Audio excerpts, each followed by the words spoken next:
Welcome to Unbelievable Stories. Today's story is full of shocking twists and real drama. Subscribe and like to stay updated. Let's dive in. You never see it coming, no one does. Divorce crashes into your life like a storm on a sunny day, leaving everything in pieces: your heart, your trust, your love. I'm Michael Taylor, 36 years old, just an ordinary guy, 5'11", around 195 pounds, and yes, starting to show a little belly. I work as an electrical engineer, but this isn't a story about work. It's about my marriage, or what used to be my marriage, and how it all began.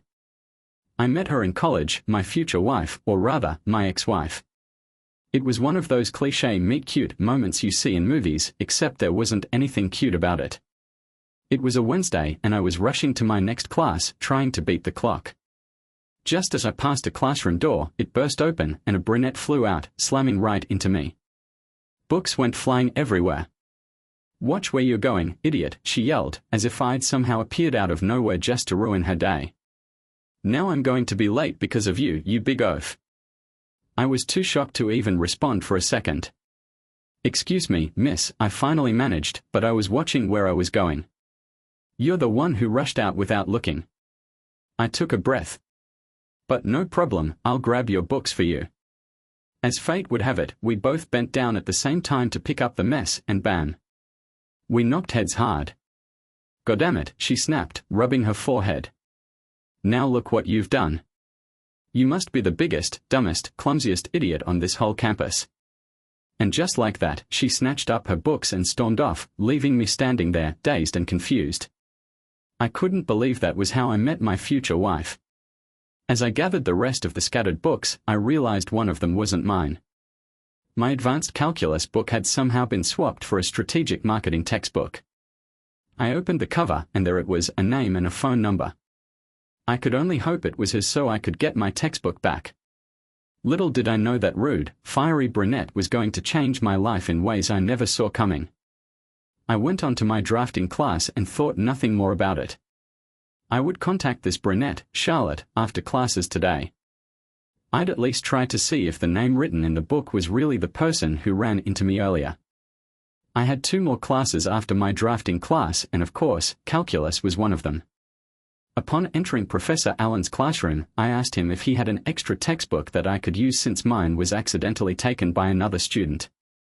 I explained about our little run-in, and he handed me a book from his bookcase, asking that it be returned to him after class. I thanked him and sat down, ready for class. After class, I returned Dr. Allen's book and left for the student center. Once there, I used the payphone to call the number listed in the book. "Hello, you've reached Charlotte and Katie. We are not available right now, but if you leave a name and phone number, we'll get back to you as soon as we can. Please wait for the beep beep. Hi, I'm Michael Taylor, and I hope that one of you has my advanced calculus book. I have a strategic marketing textbook that belongs to Charlotte Adams. You can reach me at the following number after 7 this evening." "Thank you," I said, and gave my dorm's phone number. I did my duty and could wait a bit since I didn't have calculus again until Monday. I did have some homework but could use my roommate's book to get it done. Thank goodness we were both engineering students. I left the student center, drove my car to the dorm, and headed up to study for tomorrow's classes. There was a knock on my door shortly after 7:30. David, my roommate, said that I had a phone call in the hall. "Michael, I hope you understand." The person on the phone started cussing me out until I said I wasn't you. "What's gotten into her?" "I have no idea, David, but she's a brunette named Charlotte Adams. I guess the temper comes with the name and the hair. You might want to hold the phone away from your ear because she sure cleaned the wax out of mine tonight." "Thanks, David, I'm forewarned." Picking up the receiver, I said, "This is Michael. You must be Charlotte." David was right. What I got was uncontrolled screaming. "How dare you take my book? I needed it for that next class and I had to wait until now to call you to get my book back. Where are you so that you can bring me my book?" "Excuse me, Miss Neal, but you also have a book of mine that I would like returned. I can meet you either in the library or the student center in half an hour so that we can exchange books if that's convenient. Please let me know if you have another place in mind." Get your stupid butt over to the library in 15 minutes, or I'll have your butt handed to you on a platter. Now get going, you jerk, she snapped and hung up. Wow, what a temper. I did notice that she was about 5 feet 5 inches, around 125 pounds, with fiery brown hair. It seemed her temper was just as fiery as her hair, and what a mouth on her. That's one I'd have to stay far away from, I thought. I went back to my room, grabbed her book, and rushed over to the library. Thank goodness my dorm was only a few buildings away from the library. I checked inside, but she wasn't there yet, so I waited outside. I was there for about 20 minutes and no Fireball had shown up yet, so I went inside again to look around the checkout desk but didn't see Charlotte. I asked the librarian if she had seen a short, fiery brunette, and she said no. So I went back outside again to see if she was there. Long story short, I waited almost an hour before I finally saw her headed my way. I could almost see the heat waves coming off her as she walked up the steps to where I was seated on the wall by the entrance. Well, it's about damn time you got here, Charlotte. I've been waiting for over an hour. Here's your book. Now where the hell is mine? I asked, trying to diffuse the fire in her eyes. You're wrong on both counts, Gray. I'm not Charlotte, I'm Olivia Lane, and I saw you walk into the library not 5 minutes ago. Yeah, I walked into the library 5 minutes ago looking to see if you came in a different door. I got here at 6:40, and I've been either sitting out here or going inside to look for you since then. It's now 7:55, and you told me to be here 15 minutes after you called me. I left my dorm at 7:25 and was here within that time, but you weren't. So where is my calculus book? What followed was something I never expected from her. I never would have expected the response I got from Olivia. I'm so sorry, Mr. Gray.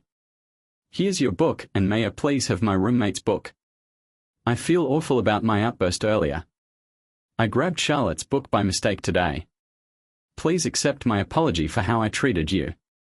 I assumed you were just some jerk trying to take advantage of me.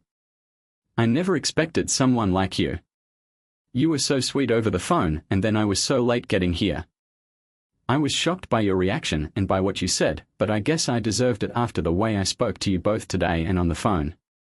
That's not really who I am. It's kind of a defense mechanism when I get embarrassed or upset. Please forgive me. Her words caught me off guard, and I could see the genuine regret in her eyes. I wasn't expecting an apology, let alone such a sincere one. Of course, Miss Lane. Shall we try this again? Hello, I'm Michael Taylor, and I am pleased to make your acquaintance, Miss Lane. Would you care to go over to the student center and have a coffee or a soda? My treat. Why, thank you, Mr. Gray. I think I'd like that very much. And that's how it all started. We had a soda, well, I had a cola and she had a lemonade, but all sodas are called a pop around here. It's not uncommon to hear, what kind of pop do you want? We got to talking and then we noticed the time, it was midnight, and we both had early classes the next morning. I called Charlotte on Monday to see if I could take her out for dinner and a movie on Wednesday. She accepted, and by the following February, I asked her to marry me. We visited both her parents and mine during spring break of that year, and I formally asked her father for her hand in marriage. We stayed engaged until she graduated a year later. I graduated a year ahead of Olivia and got a great job at an electronics company in Ridgeview. Olivia found a job at Technova, and we got married a year after she graduated. Things went fairly smoothly for the next 4 years. We had a few hiccups and a couple of arguments where Olivia became as fiery as when we first met, but overall, things went well. I asked about having children about a year after we got married, and Olivia asked to wait another year so she could get established. Nathan came along the next year, and Grace entered our lives a year later. Olivia then called a halt to the baby factory. We didn't want to mess with birth control methods, so I got a vasectomy. I was all for it, it could be reversed, and it was fairly painless compared to having a baby. When Grace and Olivia were still in the hospital, I went to my doctor and had the procedure done. I was ready to continue our sex life by the time the doctor cleared Olivia to resume bedroom activities. We continued to have a very active sex life, 3 to 4 times a week, which was fine by me. Fast forward 8 years, Grace is in 5th grade, Nathan is in 6th, and things were looking up. Olivia was due for a promotion to marketing manager, and I had been made manager of engineering services. Olivia did travel some with her job, but it was only for 3 to 4 days every other month, something we could handle, so it wasn't a problem. I did travel with my job too, mainly to seminars on new equipment. These trips usually lasted a week, and I wouldn't have to go again for 6 months to a year. I had just been assigned to head up a new project. I was working a little overtime, but there was no boost in pay since I was now salaried. I just worked longer hours during some weeks. Instead of the normal 40 hours, I was putting in about 7 to 10 extra hours each week, trying to schedule them for maybe an hour or so each day or on Saturdays. I was only working overtime once every other week. Our sex life had taken a slight tumble, but we were still getting it on 1 or 2 nights a week after the kids went to bed. Our house had the master suite on one side, with the other 2 bedrooms and a small den on the other side, separated by the living and dining rooms. The den was initially the kids' playroom but later turned into a study area as they grew older.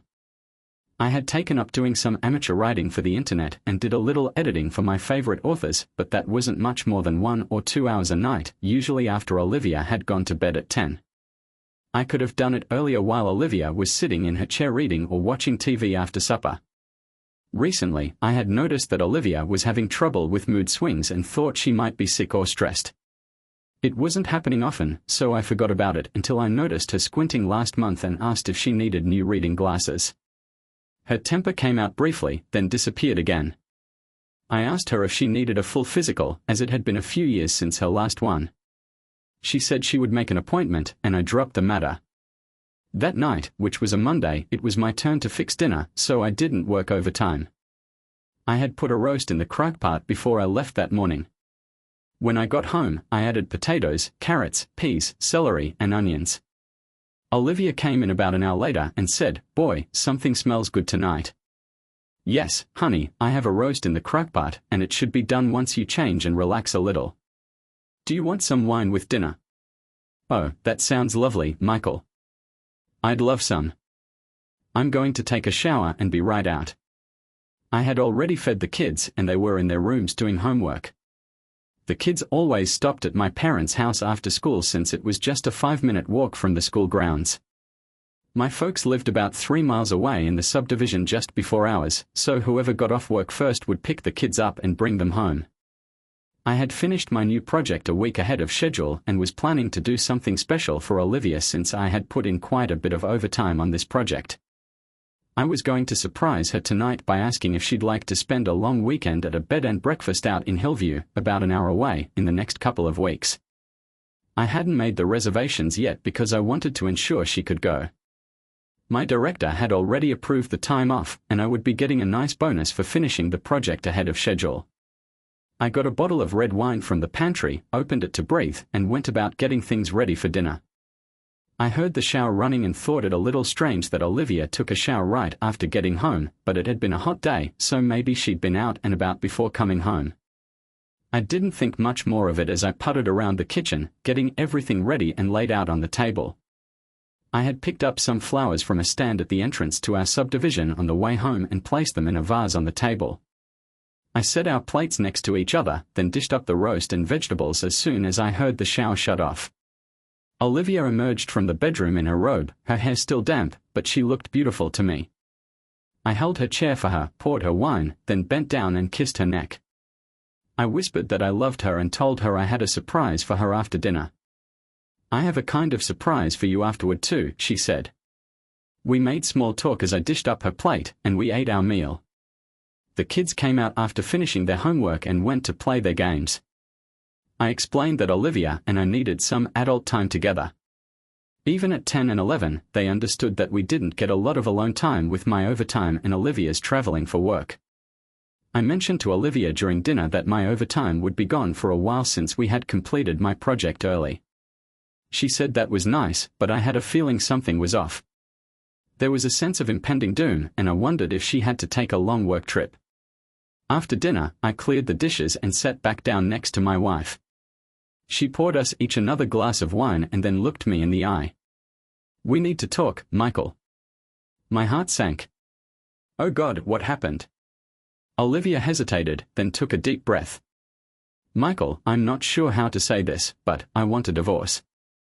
And I'm taking the children with me. I stared into her brown eyes, now filled with a fire I hadn't seen in years. It felt like I was free-falling. Why? What did I do to deserve this sneak attack from you? I thought we had a great marriage. I'm home every night except when I'm at training or a seminar. I make love to you every chance I get, usually 2 or 3 times a week, and I give you everything you want, that new car you drive, this house. Olivia, what did I do wrong? It's not any one thing, she said, her voice trembling. It's kind of an accumulation of things. You go into that damn study on your computer and waste hours editing other people's stuff online. You never have time for me at night. You don't touch me like you used to. You don't hold me, and you never want to go out and party like we used to. It's all that and more. How can you say those things? I replied, incredulous. I sit right there in the living room and watch the shows you have on TV while you sit there with your nose in a book. Then you have the nerve to say I never pay attention to you. 9 times out of 10, I only get on the computer after you go to bed, except when I need to do something for work, and that's always after you go to bed too. I never made you wait for anything in the bedroom. You would either say something or I would initiate it, and would go to bed after making sure the kids were asleep. How can you say I don't appreciate you or don't pay attention to you? Olivia's face hardened. It was only 3 weeks ago when we went out dancing at the Horizon Bar, Michael. How can you say those things about me? Just then, her fiery temper truly ignited, and she started screaming at me. As she raged, I noticed Nathan and Grace standing in the hallway, eyes wide and bodies trembling. Nathan had his arms wrapped tightly around his sister, trying to comfort her. I grabbed Olivia by the shoulders and tried to turn her around so she could see the children, but she slapped me across the face and stormed into our bedroom. See what you've done now, you jerk, she yelled. Get out of my house. Leave now. I couldn't believe what had just happened. I turned toward the kitchen, grabbed my car keys, and walked toward the garage door. I took one last look back at my children, who were huddled together, shaking in fear, before I left. I got about a block from the house when I pulled over and broke down completely. I was shaking so hard that I couldn't drive. I sat there, slumped over the steering wheel, with tears streaming down my face. My whole life had just crumbled. My wife wanted a divorce, she wanted to take my children away from me, and she kicked me out of my own house. I reached for my phone to call my dad, but my hands were trembling so much that I couldn't hold onto it, and it clattered to the floor. I stayed there, slumped over the steering wheel, feeling like my life was draining away with each sob, each breath, each beat of my heart. I had no idea how long I sat there with the car running, feeling utterly lost. Eventually, I heard a tapping noise from far away. I kept trying to push the noise further away, but it grew louder and louder until I heard a voice say, "Hey, you. Open the door or roll down the window, mister." The words didn't register at first, nothing seemed to have meaning anymore.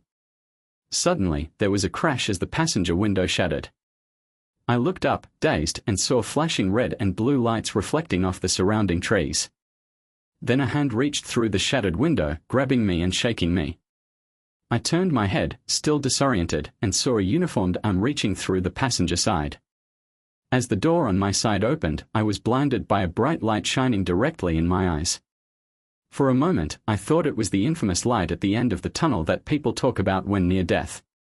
Then everything went black. The next thing I knew, I was in a hospital bed with tubes and wires attached to me, my limbs restrained so I couldn't move. I tried to call out, but only a croak escaped my lips. The last thing I remembered was that bright light. Was I dead? Was this heaven? Probably not. So, this must be hell. Then I thought of Olivia, the woman who had ripped my still-beating heart from my chest, ground it up, and fed it back to me. Was this some cruel joke of hers? God, she was heartless. I tried to move to get more comfortable but must have pulled on something because a searing pain shot through me, and I screamed. The noise seemed to echo in the room, and soon after, 2 nurses rushed in. What happened? One of them asked. I don't know. All I know is that my side hurts, something fierce. Can you see what happened? She asked. And please, tell me, is this heaven or hell?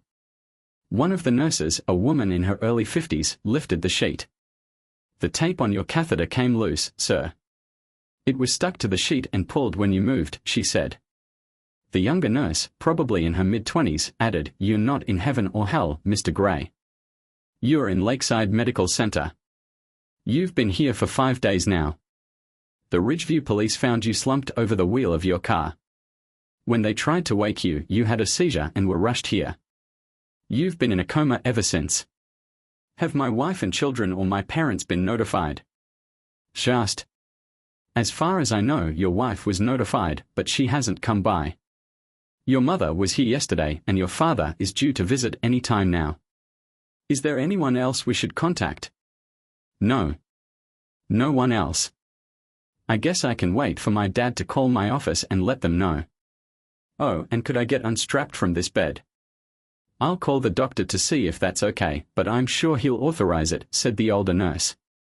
"By the way, you can call me Agnes and this is Nurse Paula." "Thank you both, especially you, Nurse Agnes," I said. "I feel much better now." "Just trying to help, young man," Nurse Agnes replied.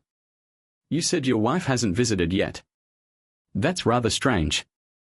I heard the officer who brought you in specifically used your phone to notify your emergency contacts." "I wouldn't know why," I sighed. "Last thing I remember, I was at home, and after dinner, my wife told me she wanted a divorce. She wanted to take my kids away from me, and she kicked me out. I drove off, and that's the last thing I remember." Nurse Agnes gave me a sympathetic look. "You didn't cheat on her, did you, Mr. Gray?" she asked softly. "No. I would never do that. I love my family too much to even think about doing something like that to them." "Well, I won't pry. You try to rest now and I'll get with the doctor as soon as I can." She patted my shoulder gently before leaving the room, followed by Nurse Paula. A few minutes later, my dad walked in. "Are you all right, son? You had us worried sick. Do you know why Olivia took off with the kids?" I shook my head, still processing everything. "She did that.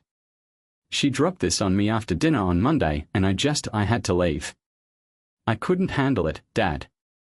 I was on my way to your house when I had to pull over because I couldn't see through the tears. My hands were shaking so bad that I could barely hold onto the wheel. I woke up here and have no idea what happened after that." Dad sighed and sat down in the chair next to my bed. "We haven't heard from Olivia since last week. I tried calling her at work, at home, and on her cell, but I got nothing. The kids haven't been to school since Tuesday, and we have no idea where they are. We are getting worried, Michael. We need to call the police and maybe even the FBI. She's taken the kids. I want them found," I said, my voice trembling with a mix of fear and anger. Dad pulled out his cell phone and dialed a number from memory. "Hal, this is Thomas Taylor. Michael's wife took off with the kids and hasn't been heard from since Monday. Yes, he wants the FBI involved. It's been over 5 days, so the waiting period for a missing person report is up." "Okay, I'll let him know." He hung up and turned back to me. "That was Philip Hughes, the Ridgeview police chief. He's going to call Jack, the local FBI contact, to get them involved. We'll get to the bottom of this, son." As Dad made more calls, I began to think. My God, what's happening to me? Why am I suddenly thinking these awful thoughts about Olivia? She and our children have been my whole life since we got married. How can I go from being a loving husband to this? My thoughts were dark, filled with anger and resentment, feelings I never would have expected to have toward her. Nurse Agnes came back in a little later to unstrap me from the bed and remove the catheter, though she left the wires for monitoring my vital signs. After taking everything out, she injected something into my fore. "Mr. Gray, the doctor wants you to get some rest. We noticed that you were starting to get agitated and he wants to keep you calm. It shouldn't make you sleepy, just relaxed. You had a seizure and he wants to ensure you don't have another one. You didn't have a stroke, but we are still monitoring you very closely." I nodded, trying to absorb her words. "Thank you, Nurse Agnes. I'll try to stay calm, but I can't help but worry about my children." "I understand, Mr. Gray," she said kindly. "Your father has been talking to the police and, I believe, an FBI agent. It sounds like they are doing everything they can to find your children and your wife. You won't help anyone by getting more worked up, so please, just focus on healing for now. As she left, I turned to Dad, who was still on his phone. Dad, I've been thinking about where Olivia might go or where she might think no one would look for her. She has a cousin over in Mapleton and an old college roommate named Charlotte Adams who lives near Oakville, Missouri. Those are two places that most people probably wouldn't consider. Her cousin is only about 8 years older than she is, and Olivia keeps in touch with him around the holidays. That's good information, son. I'll pass it along to Harold and see if he can get some people looking into it.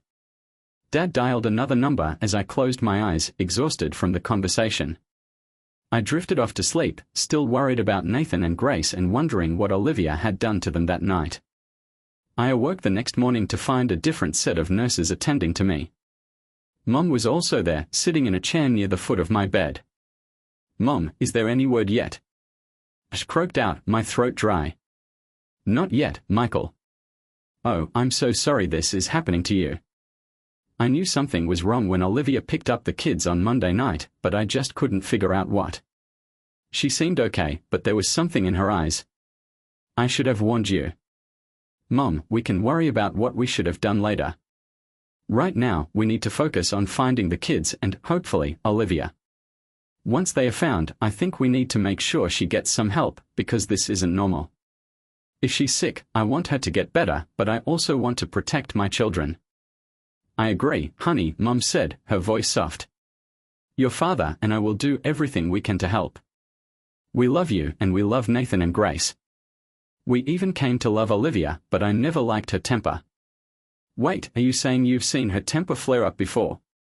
The last time I remember was about 4 years ago, shortly after Grace started school.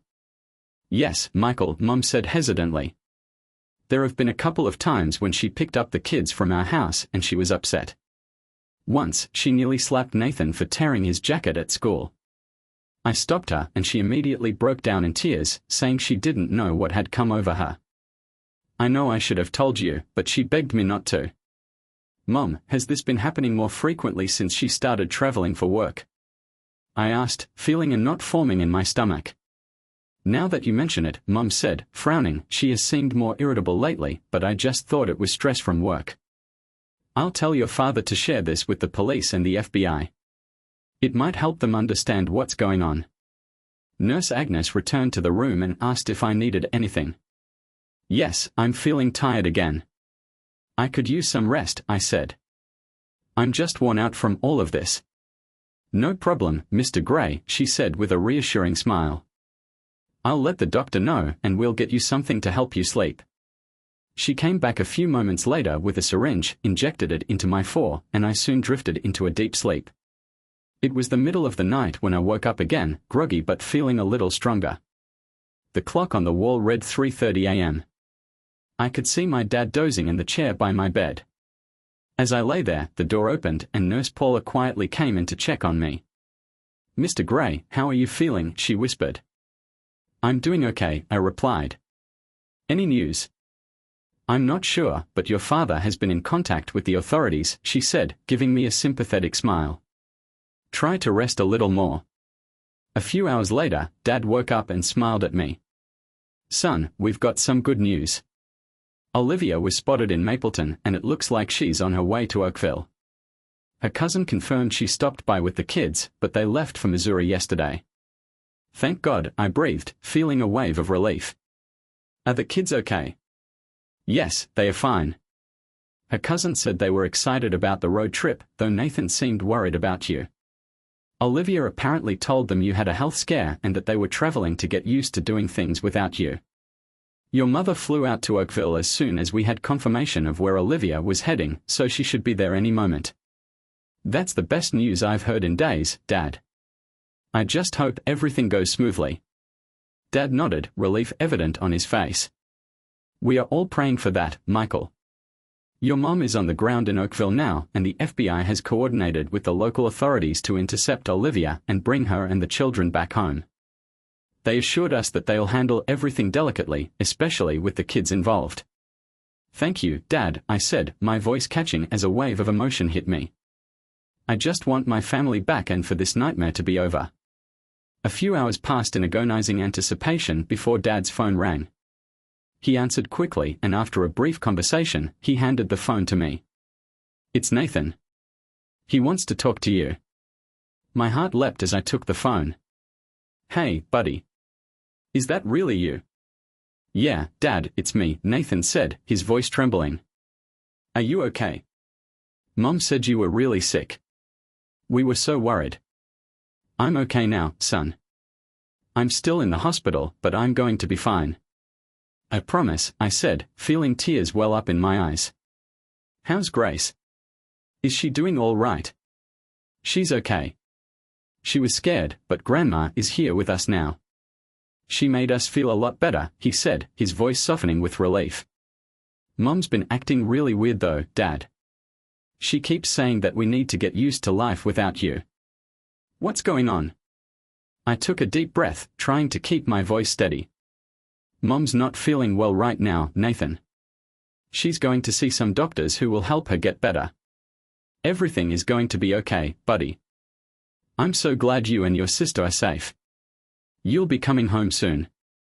Can we see you when we get back?" he asked, his voice small. "Of course you can. I wouldn't have it any other way," I replied, trying to hold back my emotions. "I love you, Nathan. Can you put Grace on the phone for me?" "Okay, Dad. Here's Grace." A moment later, I heard Grace's tiny voice. "Daddy, are you really okay?" "Yes, sweetheart, I'm okay," I assured her. "I've missed you so much. Don't you worry, everything will be fine. You'll be home soon, and we'll be together again." "Promise?" she asked tearfully. "I promise, Princess. I love you very much. Now, be good for Grandma, okay?" "I will, Daddy. I love you too." I handed the phone back to Dad, who spoke with my mother for a few more minutes before hanging up. "The kids are fine, son," he said. "Olivia agreed to go with the authorities without any issues. They'll be bringing her and the kids back as soon as possible. Your mom is making sure they are well taken care of." A sense of relief washed over me. At least the children were safe. Olivia, on the other hand, was still a mystery. What was going on in her mind? I couldn't help but worry about her mental state and how things had spiraled out of control. Later that day, a doctor came in to discuss my condition. "Mr. Gray, it seems your health is improving and we can start removing some of the monitoring equipment. If all goes well, we should be able to discharge you in a few days. Given your recent seizure, it's important to rest and avoid any stressful situations for the time being." "I'll do my best," I replied. "But what about my family? Can I see my kids when they get back?" "Yes, we can arrange that," the doctor said. "But remember, it's important to take things slowly. You've been through a lot." As the hours passed, I tried to focus on the fact that Nathan and Grace would soon be home. I still had so many questions. Why had Olivia suddenly wanted a divorce? What was behind the drastic change in her behavior?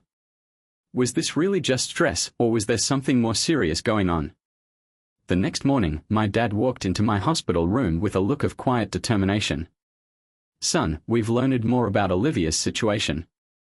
It turns out she had been seeing a neurologist for some time, but hadn't told anyone. They found a small brain tumor during a routine checkup a couple of months ago. It's benign, but its location could be causing mood swings and other behavioral issues." I was stunned. A brain tumor? Why didn't she tell me? Did she think I wouldn't care? "I don't know, Michael. Maybe she was scared or didn't want to worry you," Dad said. "The doctors think the stress from work and the tumor's pressure on certain parts of her brain may have contributed to her erratic behavior. They are going to evaluate her while she's under observation." "So, there's a medical explanation for all this?" I asked, feeling a mix of relief and guilt for the thoughts I'd had. "It seems that way," Dad replied. "They are considering surgery to remove the tumor, but they need your consent as her next of kin since she's under psychiatric observation right now."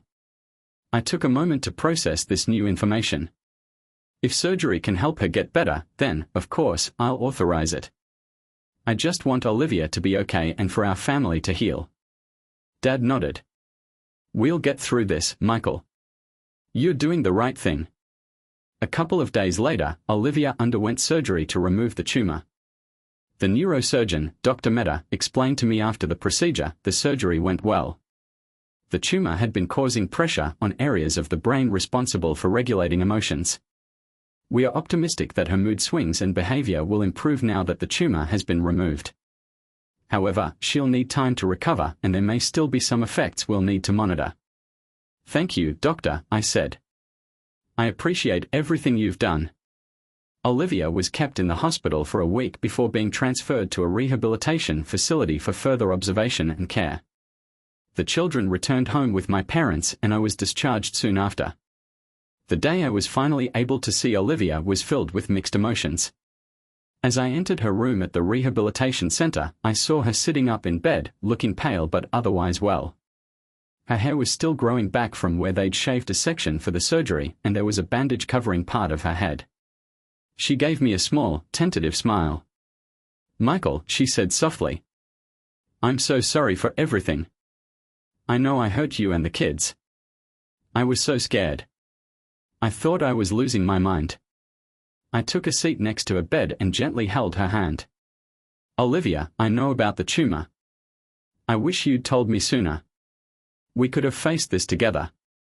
"I was afraid, Michael," she admitted, tears filling her eyes.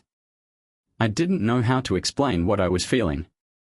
I didn't even understand it myself. All I could do was lash out when things got too overwhelming." "I understand now," I said, squeezing her hand. "The important thing is that you're getting the help you need. We are going to figure this out together. The kids are back home and they are okay. They miss you, and so do I." Olivia broke down in tears and I held her as she cried. "I love you, Michael. I never stopped loving you. I just lost myself for a while." "I love you too, Olivia," I whispered. "We'll take it one day at a time. We have a lot to rebuild, but we'll do it together." Olivia's recovery was a slow and steady process. After spending 2 weeks in the rehabilitation facility, she was allowed to come home, under the condition that she would continue to receive outpatient therapy and follow-up appointments with the neurologist. She stayed with my parents during the day while I was at work and the kids were at school. In the evenings, I would bring her back home and we would try to find a new normal. We catered to her every need, sometimes pampering her to the point where she jokingly complained that she was getting too spoiled. "You all better be careful, or I'll refuse to go back to work and just stay home all day," she teased one night as I brought her a cup of tea. I smiled, relieved to see some of her old humor returning. "Well, if that's what you want, we can manage. With my promotion and the raise that came with it, we'll be just fine on my salary alone." "Nice try," she said, giving me a playful glare. "You're not getting off that easy, mister. I plan on going back to Technova and taking over Drake's job. I'm not going to let those jerks push me out of my career." I nodded, recognizing the determination in her voice. "Yes, I wouldn't dare get in your way." Olivia's words were more than just a joke. Her old drive was returning, and with it, a fire that I hadn't seen in a long time. After several more weeks of rest and rehabilitation, she felt ready to confront the problems at her workplace. With my support, and after consulting with a lawyer who specialized in employment law, Olivia decided to pursue legal action against the individuals who had harassed her. Together, we arranged a meeting at Technova. We brought along our lawyer, Emily Carter, her partner, James Morgan, and a process server who carried legal notices. I had requested a meeting with Mr. Jonathan Brown, the head of human resources, and had insisted that his assistant, Matthew Scott, along with Alexander Clark and Samuel Bennett, be present. I also asked if Mr. Christopher Miller, the company's owner, could attend, and his legal team was brought in.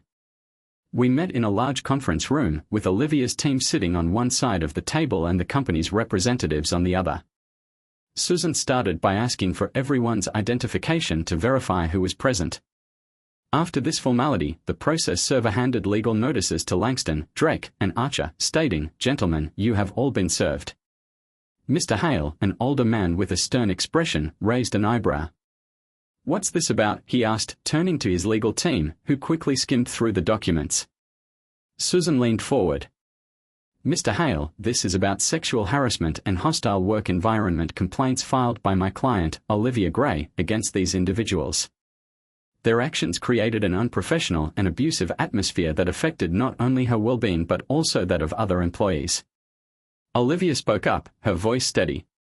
"Felix, Quentin, and Wyatt made my life at work unbearable. The inappropriate comments, the constant pressure, and the threats. It all culminated in my decision to take legal action." As she continued, I noticed a change in Mr. Hale's demeanor. He was no longer just listening, he was evaluating the situation. He turned to Mr. Cross, who was seated at the far end of the table. "Mr. Cross, do you have any explanation for what I'm hearing?" Before Cross could respond, Drake spoke up, his face red with anger. "This is ridiculous. It's just her word against ours.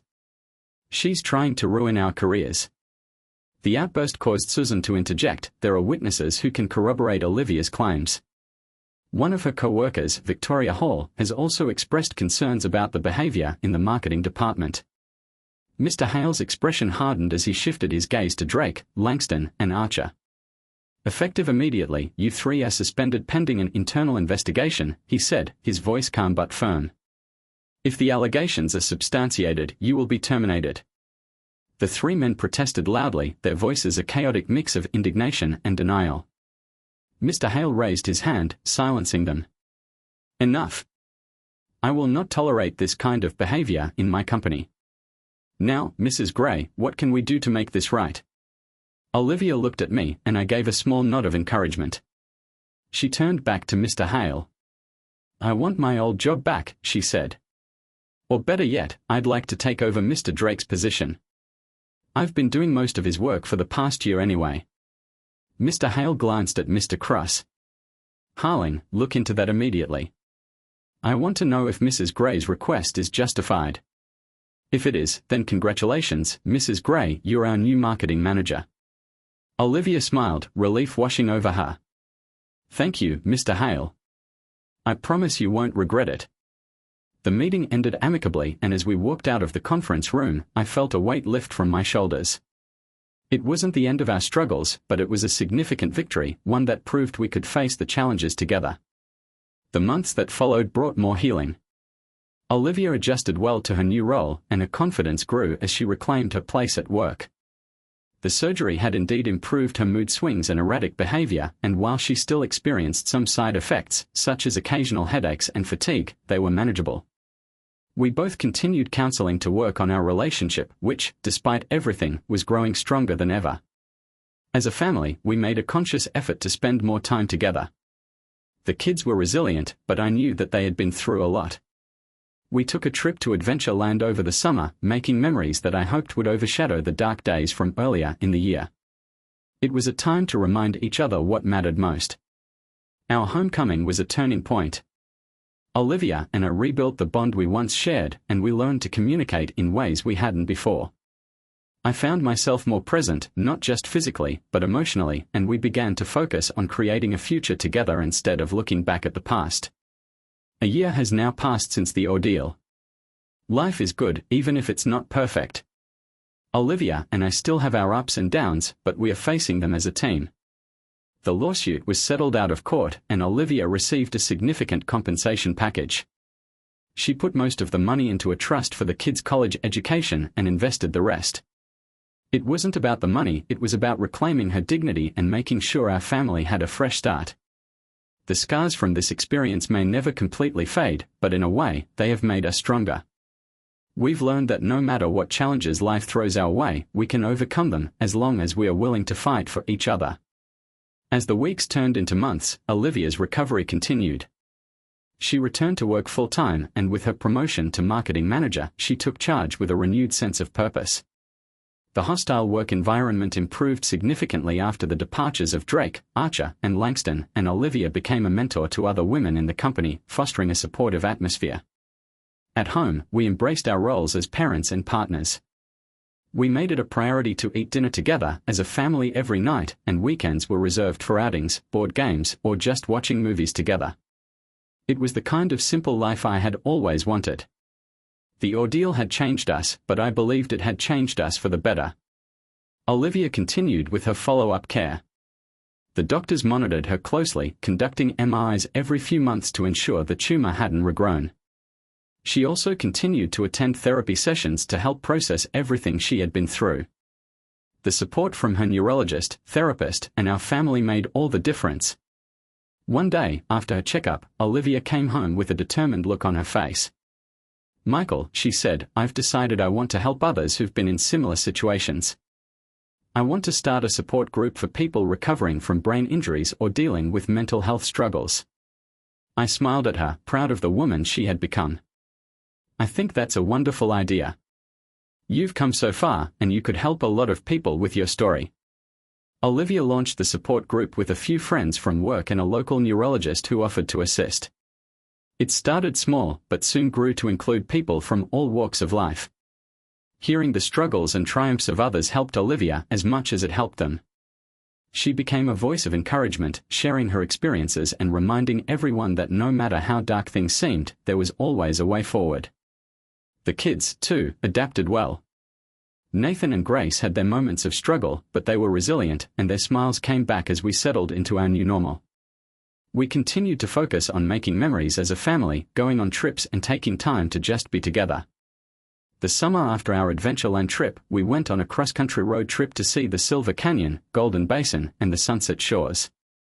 The adventure brought us closer together and gave the kids stories they would tell for years. As for my career, I was promoted to Director of Engineering Operations at my company.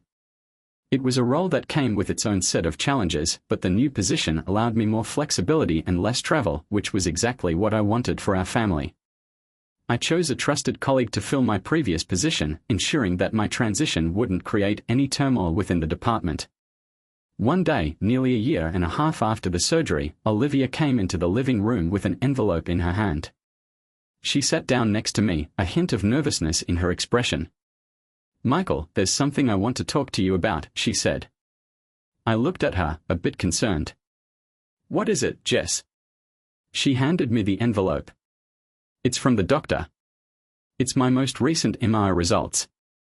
They are clear, Michael. The tumor hasn't come back. I'm officially cancer-free." A wave of relief and happiness washed over me. I took her hands in mine. "That's the best news I could have hoped for," I said, pulling her into a tight embrace. We sat there for a moment, letting the joy of the news sink in. There was one more thing Olivia wanted to address. After everything that had happened, she suggested that we renew our wedding vows. "We've been through so much," she said. "I want to reaffirm the love and commitment we share, not just for us, but for Nathan and Grace. I want them to see how far we've come and how strong our family is." I agreed wholeheartedly. The vow renewal ceremony took place on a sunny autumn afternoon in a park near our home. It was a small gathering, just close family and friends. Olivia wore a simple white dress and the children stood by our sides. As we exchanged vows, I realized that our love had deepened in ways I hadn't thought possible. We weren't the same people we had been when we first got married, but that was okay. We had grown together, overcoming hardships and finding new strength in our bond. The support group Olivia started continued to thrive, and she eventually expanded it into a local non-profit organization, focusing on mental health advocacy and support for families dealing with neurological conditions. She poured her heart into it, and I was by her side, offering whatever help I could. Over the years, we kept traveling with the kids and taking on new adventures. We made it a point to visit a new place every year, creating a lifetime of memories that would carry us through any future storms. Our family wasn't perfect, but it was stronger, more united, and filled with a deeper appreciation for life's moments. Looking back now, I realize that the journey we went through was filled with pain, doubt, and fear.